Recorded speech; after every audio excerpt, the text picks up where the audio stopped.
frustrated at the fact that they are always in lack. Lacking a proper education, school-to-prison pipeline, lacking necessary resources, low funding for CPS schools, lacking the fundamentals to outsmart the ones who thought they were smart enough to create a society and still be able to oppress people of color without anyone realizing. This is Theo. He is a 19-year-old who is a product of the school-to-prison pipeline.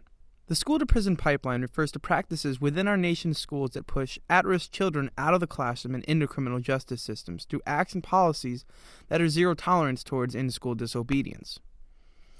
After being ticketed within his school for a minor in possession of tobacco when Theo was 14, it led to him spending 3 years in a juvenile facility. Today, because of Theo's juvenile record, he cannot find a job. You know? Man, it's affected me in a whole bunch, because it's like I can't get no job, and I want to be in the international business. But at the same time, I can't get nobody to even hear me talk or hear my story. They don't want to hear me out. He says that the discipline he faced in school didn't prepare him for the real world. It started, in Texas. If you're a minority in the state of Texas, ain't nothing for you. Or you come from poverty, you don't got no money, ain't nothing for you. No matter you black, white, brown, pink, blue, ain't nothing for you. You know what I mean? It wasn't nothing to help us prepare for the real world.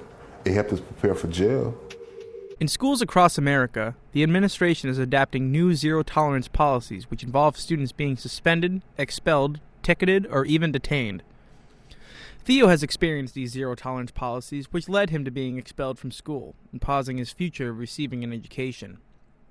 The school administrations that are taking these steps are violating 4 articles from the Universal Declaration of Human Rights. These articles include Article 2, which entitles people to freedom of discrimination, Article 5, which is freedom from torture or degrading treatment, Article 7, which is the right to equality before the law, and finally Article 9, which is freedom from arbitrary arrest or exile. Looking at the numbers, race continues to play a central role in discipline among schools. In the publication Race is Not Neutral, a survey was conducted among 400 elementary and middle school students. Research found that black and Latino students faced a harsher punishment than their white counterparts did for the same misconduct. Each year, 40% of students who are expelled from U.S. schools are black. Aside from expulsion, 70% of students who are arrested while school is in session are black or Latino. Black students are 3.5 times more likely to be suspended than whites. Blacks and Latinos are twice as likely to not graduate from high school. In 2001, President Bush passed a No Child Left Behind Act in order to ensure an education for America's youth. The act had good intentions when it was proposed, but it created incentives for states to lower their standards in their schools. Instead, NCLB emphasized punishing failure over rewarding success. Schools prioritized more on absolute scores rather than their students' growth. In addition, schools were then restructured based on pass-fail, one-size-fits-all interventions. In 2011, however, President Obama called for a reform to the NCLB that would hold schools accountable for the improvements and rewards that would reflect the school's excellence. Due to a staggering 37% of schools not reaching the mandated annual targets, Obama's reform is providing empowerment for principals and teachers while simultaneously measuring individual student growth.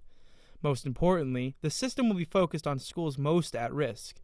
It should give resources to consistently low-performing schools and ensure that the most effective teachers should work with the children most in need. In Texas, Theo is facing difficulties after his juvenile disciplinary actions. Areas that are considered at risk consist of minorities who are unable to dedicate their full attention to school due to externalities such as familial difficulties, financial struggles, and violence in the neighborhood. The environment that is crowding minorities' populations is leading for an increase of violence and disobedience. Currently, there is 26% of the juvenile justice system that is African American in comparison to the 14% of white male juveniles. In comparison to Texas, California has the lead in dismantling the school-to-prison pipeline.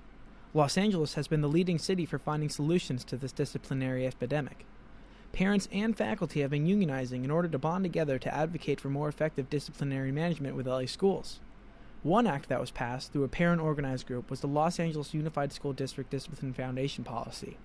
Built on human rights principles, the policy calls for positive behavior supports, or PBS, to be implemented district-wide. PBS is an evidence-based approach to improving school discipline, which is proven to reduce disciplinary incidents, support gains in academic achievement, and improve staff morale and perceptions of school safety. There are other silver linings outside of just California. Organizations such as Advancement Project, Teaching Tolerance, and Rethinking Prisons and Alliance for Quality Education are organizations that are gathering people to fight for kids who are being entrapped by the criminal justice system in their schools. These organizations' goal is to help kids like Theo find their second chance.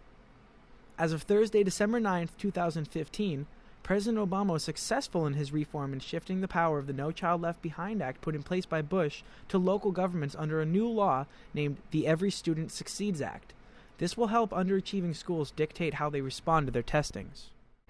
The first steps towards dismantling the pipeline is to take a critical look at the existing school and discipline policies, the actual practices of schools and law enforcement, and the impact of those policies and practices.